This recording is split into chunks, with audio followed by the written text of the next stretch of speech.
Olá, tudo bem? Seja bem-vindo, seja bem-vinda a uma nova aula de Direito Ambiental. Vamos dar início, neste momento, ao estudo sobre a Lei 12.651 de 2012, que nos trouxe o Código Florestal Brasileiro.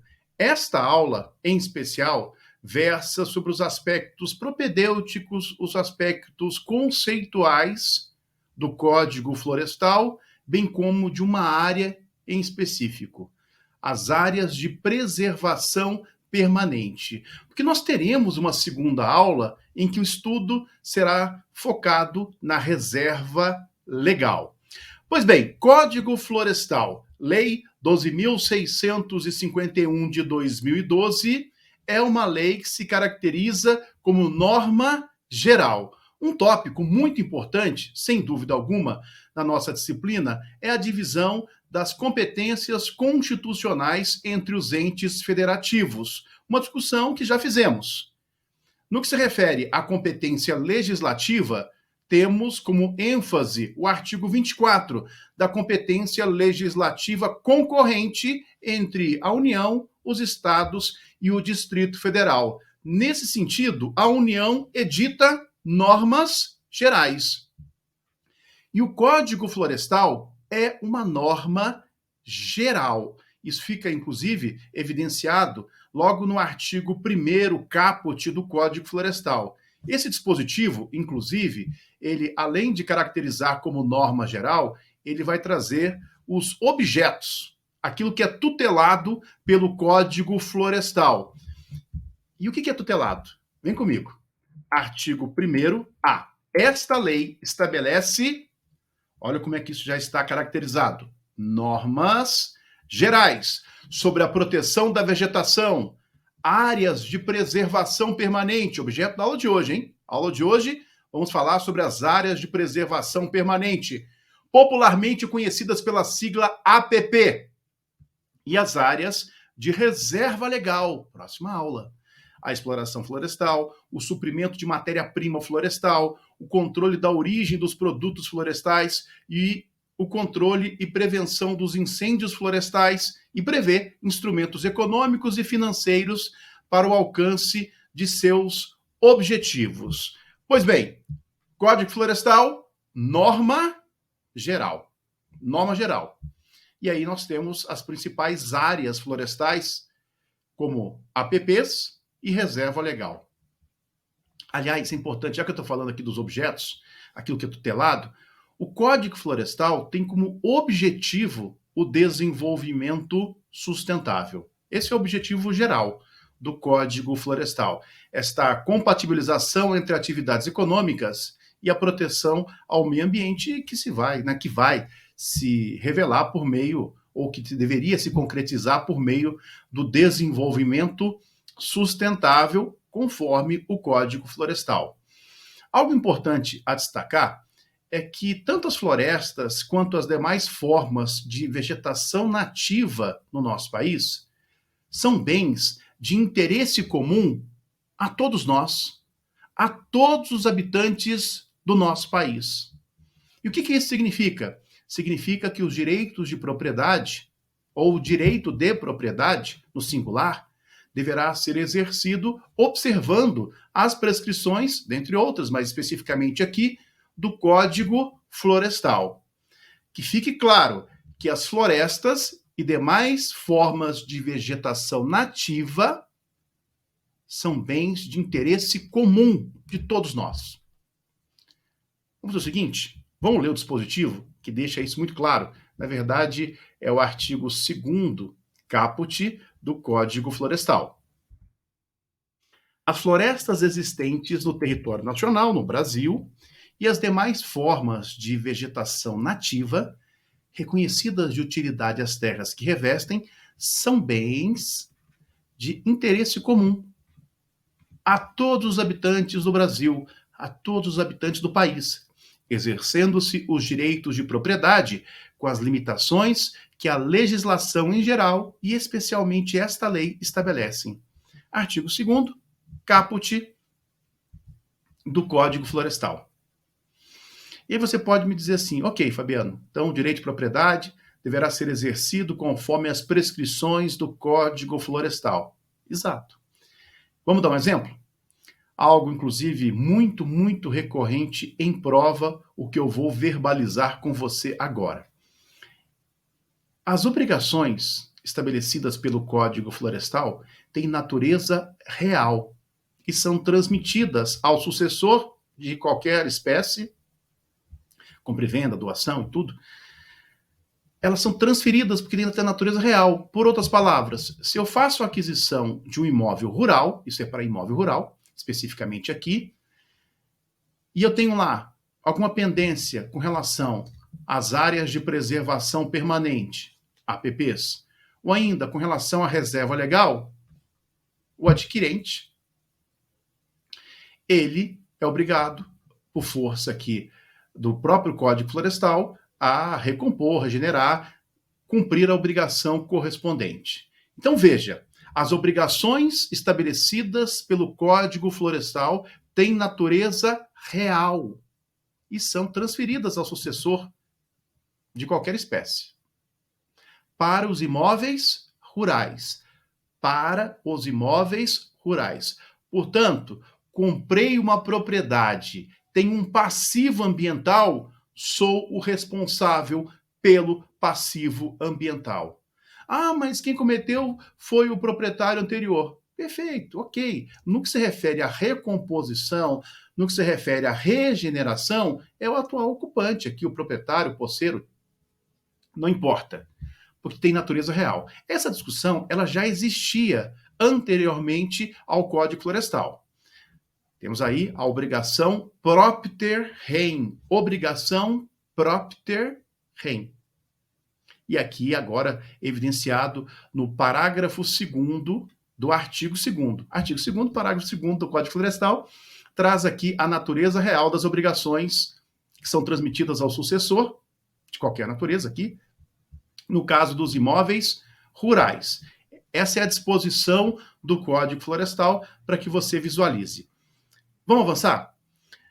Um aspecto que eu sempre gosto de iniciar a nossa jornada é trabalhando pontos, conceitos fundamentais para compreender o diploma. Não adianta nada você pegar o Código Florestal sem ter conhecimento de algumas expressões, sem ter conhecimento conceitual, porque em vários momentos, em vários dispositivos, nós temos esses conceitos e eles precisam ser compreendidos. E o que eu farei com você aqui agora é estudar alguns dos principais desses conceitos. Vem comigo. Temos aqui conceito de área rural consolidada, conceito de pequena propriedade ou posse rural familiar, uso alternativo do solo, manejo sustentável, área verde urbana, pouso, áreas úmidas e área urbana consolidada. Esses são alguns conceitos que nós vamos trabalhar aqui, que são fundamentais. Vou começar por área consolidada. Olha, área rural consolidada. Veja, área rural consolidada. Esse é o primeiro conceito. O que é uma área rural consolidada? Você pode perguntar.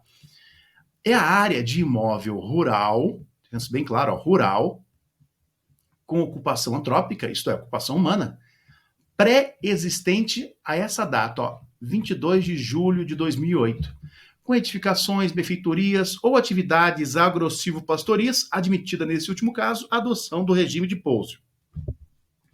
Seria mais ou menos o seguinte, tá aqui, opa, não ficou muito certo aqui a minha linha temporal, vamos de novo, ó, vamos tentar fazer uma linha temporal aqui, e nós temos a data de 22 de julho de 2008. 22 de julho de 2008, o que aconteceu? Ó, ocupação pré-existente a 22 de julho, nós temos aqui regras que são um pouco mais flexíveis. E a partir dessa data, a partir de 22 de julho de 2008, a aplicação do Código Florestal é cheia, sem exceções. Esta área rural consolidada é aquela que tem ocupação antrópica pré-existente. E aí você pode perguntar, Fabiano, de onde é que tiraram essa data de 22 de julho de 2008? Essa data, que é uma data referencial, é um recorte, ó, veja um recorte. O que aconteceu de 22 de julho para trás, aquela ocupação antrópica pré-existente, nós temos regras mais flexíveis no Código Florestal. A partir desta data, não. A aplicação do Código Florestal é integral, sem exceções, sem flexibilizações. Essa data, 22 de julho de 2008, alguns me perguntam onde é que surgiu essa data. É uma opção, é uma escolha do legislador. E o legislador, neste caso, escolheu essa data porque foi a data de edição do Decreto 6.514 de 2008, que é o decreto que versa sobre as infrações administrativas ambientais e também o processo administrativo ambiental no âmbito federal.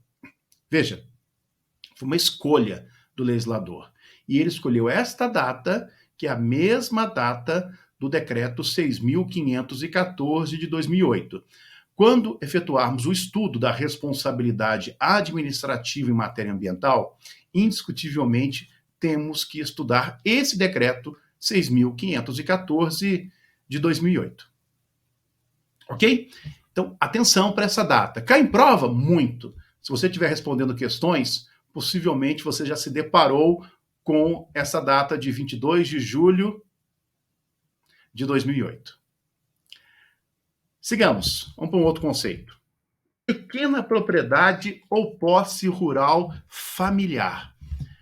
O Código Florestal manda para um outro diploma. Olha, aquela explorada mediante o trabalho pessoal do agricultor familiar e empreendedor familiar rural, incluindo os assentamentos e projetos de reforma agrária, e que atenda ao disposto no artigo 3º da Lei 11.326 de 2006. Essa lei 11.326 de 2006 é a lei que vai definir a pequena propriedade aqui para esses efeitos. Então vamos a ela. 11.326 de 2006, no seu artigo 3º, diz: para os efeitos dessa lei, e que vai se aplicar também ao Código Florestal, considera-se agricultor familiar e empreendedor familiar rural aquele que pratica atividades no meio rural, atendendo simultaneamente, atenção, hein? Simultaneamente aos seguintes requisitos. Nós temos 4 requisitos. O primeiro deles, não detenha a qualquer título a área maior que 4 módulos fiscais. Não pode ser superior a 4 módulos fiscais. E aí você pode perguntar, Fabiano, o que é o módulo fiscal? Isso é uma discussão de direito agrário. O módulo fiscal, cada município do nosso país tem aí um módulo fiscal, que é aquela área suficiente para ter exploração, né, e tudo, para as atividades econômicas, agricultura, pecuária, agrosilvopastoriza, etc. O módulo fiscal, cada cidade tem um módulo fiscal. Então, dificilmente algo vai ser perguntado na sua prova nesse sentido. Há uma portaria do INCRA que tem lá, cada cidade, onde eu resido, por exemplo, o módulo fiscal é equivalente a 20 hectares. Mas na região da Amazônia, Amazônia Legal, você tem municípios que o módulo fiscal, por exemplo, é 100 hectares. É 100 hectares. Olha o tamanho desse módulo fiscal. Há outros menores, 5, 10. No caso da minha cidade, onde eu resido, é 20 hectares. Então, se eu for pegar aqui, o que seria a configuração aqui desse agricultor familiar e que vai desdobrar na pequena propriedade? Aquela que tenha até 4 módulos fiscais. Na minha cidade, eu pego 20 e multiplico por 4, até 80 hectares. Esse é um dos requisitos. Lembrando que esses 4 requisitos, estou no primeiro ainda, eles devem ser observados simultaneamente. Comigo, olha. Então, não detenha qualquer título, área maior do que 4 módulos fiscais. Cada cidade tem o seu módulo fiscal. Esse é o primeiro requisito. O segundo, utilize predominantemente mão de obra da própria família nas atividades econômicas do seu estabelecimento ou empreendimento. Ó, mão de obra predominantemente da própria família. 3. Um percentual mínimo da renda familiar originária de atividades econômicas do seu estabelecimento ou empreendimento, na forma definida pelo Poder Executivo, e dirija seu estabelecimento ou empreendimento com sua família. E aí uma observação aqui. Eu, por exemplo, tenho um sítio. Esse sítio aqui tem 10 hectares.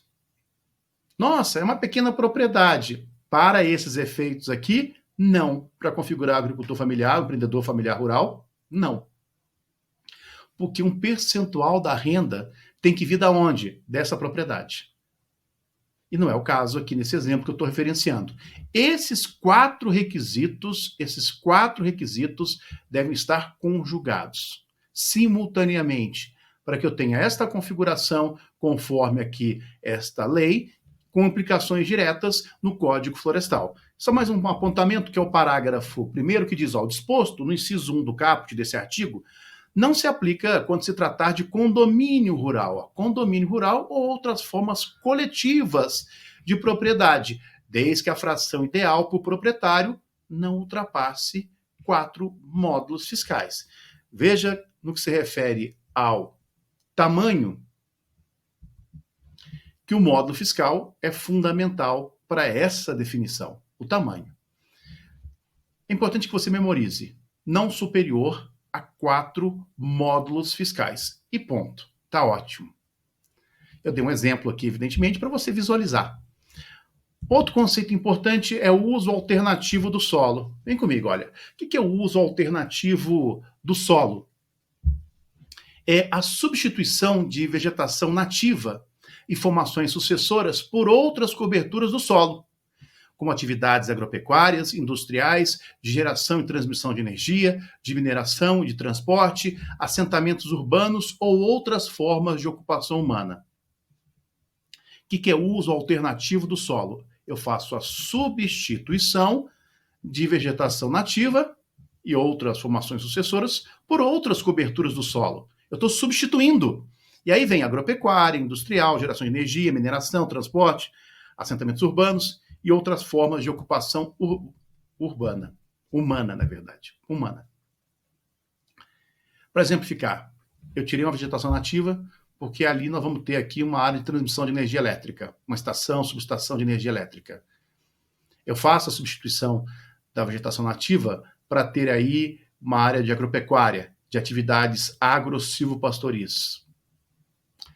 Uso alternativo do solo. Cuidado com esta palavra, porque ela é muito... Essa expressão, na verdade, não é essa palavra, nessa expressão, porque ela é muito recorrente no Código Florestal. Esse conceito, essa expressão, uso alternativo do solo, vai aparecer em vários momentos. Então, o que é o uso alternativo? Eu tiro a vegetação nativa ou a vegetação sucessora e vou ocupar o solo de outra forma, com mineração, com energia elétrica, com ocupações humanas as mais diversas, assentamentos, etc. Próximo conceito, manejo sustentável. O que é o manejo sustentável? É a administração da vegetação natural para obtenção de benefícios econômicos, sociais e ambientais, respeitando-se os mecanismos de sustentação do ecossistema objeto do manejo e considerando-se cumulativa ou alternativamente a utilização de múltiplas espécies madeireiras ou não, de múltiplos produtos e subprodutos da flora, bem como a utilização de outros bens e serviços. O que é o manejo florestal? É a administração da vegetação para benefícios econômicos, fiscais e sociais. O que é o manejo? Manejo é quando eu tenho uma intervenção humana naquela propriedade, naquela área. O manejo é uma forma de administrar aquela área de forma a obter benefícios econômicos, sociais, ambientais. Para exemplificar a questão do manejo, eu posso ter aí uma reserva legal. A reserva legal, em boa parte do país, ela é de 20%. Então vamos estudar isso na próxima aula. Eu estou antecipando só para exemplificar. Muda esses índices, esses percentuais serão alterados na Amazônia Legal. Mas vamos imaginar aqui Sul, Sudeste, boa parte do Nordeste. Nós temos aqui 20% da reserva legal. 20% do imóvel rural é destinado a título de reserva legal. Então, eu sou o proprietário, posseiro de um imóvel rural. 20% do meu imóvel rural deve ser destinado a título de reserva legal. Veja bem, 20%. Nossa, eu vou perder 20%. Não, você pode fazer o manejo florestal sustentável nesta reserva legal. Você pode ter, inclusive, exploração econômica com fins comerciais numa reserva legal. É possível? Sim, é possível, desde que se aprove o manejo florestal sustentável. Vai junto ao órgão ambiental competente e aprova o manejo. Manejo é administrar aquela área para ter benefícios econômicos, sociais, ambientais. É possível? Sim, é possível. Essa fala, minha reserva legal, estou perdendo 20%. Não está perdendo nada, porque é possível que se tenha um manejo com fins comerciais ou não, numa reserva legal. Como estudaremos ainda. Estou aqui só exemplificando para você visualizar. Dei exemplo da reserva legal, mas pode ser também em outras áreas. Então, esse é o manejo. Vamos para um outro conceito aqui. Área verde urbana. O que é a área verde urbana?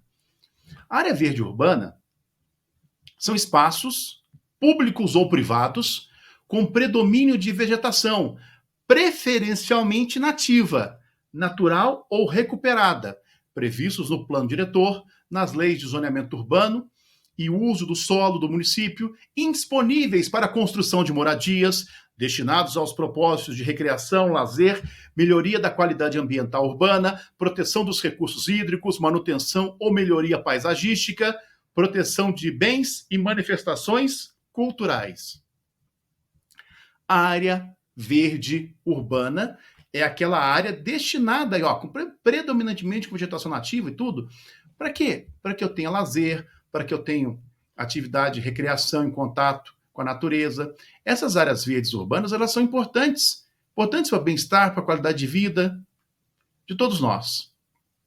Vai ter um momento aqui, na próxima aula, que eu vou voltar a falar dessas áreas verdes urbanas. Eu quero só que você saiba que são áreas públicas ou privadas, que estão definidas onde? No plano diretor, lembrando que cidades com mais de 20 mil habitantes devem possuir obrigatoriamente plano diretor, ou ainda nas leis de uso e ocupação do solo, dentre outras leis urbanísticas. Mais um conceito, agora o conceito de pouso. O que é pouso? Pouso é a prática de interrupção temporária de atividades ou usos agrícolas, pecuários ou silviculturais por, no máximo, 5 anos. Você vai interromper a atividade ali, temporariamente, essa interrupção, prazo máximo aqui de 5 anos, para possibilitar a recuperação da capacidade de uso ou da estrutura física do solo. O que é o pouso? É a interrupção temporária, por até 5 anos, para permitir, por exemplo, que o solo se recupere. Isso é o pouso. Outra palavra muito recorrente no Código Florestal. Vamos para mais um conceito. Áreas úmidas, pantanais, ao Pantanal Mato Grossense, e superfícies terrestres cobertas de forma periódica por águas, cobertas originalmente por florestas ou outras formas de vegetação adaptadas à inundação. Questão de áreas úmidas, nós temos uma convenção muito conhecida, que é a Convenção de Ramsar. Esta Convenção de Ramsar é uma cidade do Irã, que em 1981 foi aprovada a Convenção sobre Áreas Úmidas, a Convenção de Ramsar, Convenção sobre Áreas Úmidas. No nosso caso, Brasil, o grande exemplo das áreas úmidas é o Pantanal Sul e o Pantanal Mato Grossense. Do Mato Grosso e do Mato Grosso do Sul ali, né? Deixa bem caracterizado essa questão dos estados aqui. Do Pantanal, né? Do Pantanal Mato Grossense. Vamos avançar? Vamos falar agora de área urbana consolidada. Deixa eu só voltar um pouquinho, porque eu quero fazer uma observação. Esta aula que você está acompanhando aqui agora, ela está atualizada conforme a Lei 14.285, de 29 de dezembro de 2021. Isto é, esta aula está sendo gravada com atualizações. Neste caso, a Lei 14.285, de 29 de dezembro de 2021. Por que eu fiz essa observação? Porque nós temos um ponto muito polêmico que foi inserido aí por essa atualização do Código Florestal, que é justamente o que eu vou abordar neste momento. Isto é, área urbana consolidada. Eu vou referenciar, até porque nós teremos discussões judiciais sobre isso. em outros momentos dessa aula ainda de hoje. Nós vamos ter aqui uma discussão sobre essas áreas urbanas. Mas vamos ao conceito. O que é área urbana consolidada, segundo o Código Florestal com a sua atualização? É aquela que atende os seguintes critérios. Área urbana. Nós já falamos da área rural consolidada. Agora é área urbana. É aquela que está incluída no perímetro urbano ou em zona urbana pelo plano diretor ou por lei municipal específica. B, aquela que dispor, né, de sistema viário implantado. C, estar organizada em quadras e lotes predominantemente edificados. D, apresentar uso predominantemente urbano, caracterizado pela existência de edificações residenciais, comerciais, industriais, institucionais, mistas ou direcionadas à prestação de serviços. Tem mais? Sim. Dispor de, no mínimo, 2 dos seguintes equipamentos de infraestrutura urbana implantados. Quais os equipamentos? No mínimo 2. Drenagem de águas pluviais, esgotamento sanitário, abastecimento de água potável, distribuição de energia elétrica, iluminação pública e limpeza urbana, coleta e manejo de resíduos sólidos. Esta é a área urbana consolidada, o conjunto de critérios para esta configuração. Então, como eu pontuei, isso aqui é uma atualização. No próximo bloco eu vou aprofundar um pouquinho, que é uma discussão importante com relação a essas áreas urbanas consolidadas, em especial no que se refere às áreas de preservação permanente, as APPs. Bom, esse foi o propósito desse início de aula. Deu trazer para você os conceitos. Ah, Fabiano, mas por que você deu ênfase? Porque isso é importante. Estou há muitos anos estudando essa discussão, lecionando e digo, conhecer os conceitos fica muito mais fácil, não só nas provas objetivas, mas também nas provas dissertativas e no oral. Você tem que ter clareza, inclusive para exemplificar, se assim for suscitado em sua prova. Bom, é isso. Agora eu vou entrar nas áreas de preservação permanente, nas APPs. Tópico central para discutir o Código Florestal. A Lei 12.651 de 2012. Eu vou ler nesse bloco exclusivamente o conceito. Depois, no próximo, nós aprofundamos. O que é uma APP? O que é uma área de preservação permanente? Vem comigo. Artigo 3º, inciso de número 2 do Código Florestal diz, área de preservação permanente, APP, é a área protegida, coberta ou não por vegetação nativa. Não precisa necessariamente estar coberta por vegetação nativa. Coberta ou não. Isso tem um porquê. Com a função ambiental de preservar os recursos hídricos, a paisagem, a estabilidade geológica e a biodiversidade, facilitar o fluxo gênico de fauna e flora, proteger o solo e assegurar o bem-estar das populações humanas. Então, note, é uma área protegida pelo Código Florestal, coberta ou não por vegetação nativa, com a função ambiental, preservar os recursos hídricos, a paisagem, a estabilidade geológica e a biodiversidade, facilitar o fluxo gênico de fauna e flora, proteger o solo e assegurar o bem-estar das populações humanas. Ora, o fato de, por exemplo, você pega aqui as margens de um rio. O fato da vegetação ter sido desmatada não descaracteriza que as margens desse rio é a área de preservação permanente. As margens desse rio, nós temos uma APP, uma área de preservação permanente. Então, coberta ou não por vegetação nativa. Até porque se não tiver coberta, vai ter que recompor. Vai ter que fazer aí a regeneração. Ou a hipótese que foi colocada aí pelo órgão ambiental específico. A ideia sempre é ter a vegetação ou recompô-la. Vamos fazer o seguinte, vamos fazer um pequeno break aqui. No próximo bloco, eu já inicio falando sobre as áreas de preservação permanente, que você já sabe que é uma área protegida, coberta ou não por vegetação nativa, e a função ambiental aqui, esses vários aspectos que nós elencamos. Então, te aguardo para o nosso próximo bloco para que possamos dar continuidade às nossas discussões. Muito obrigado.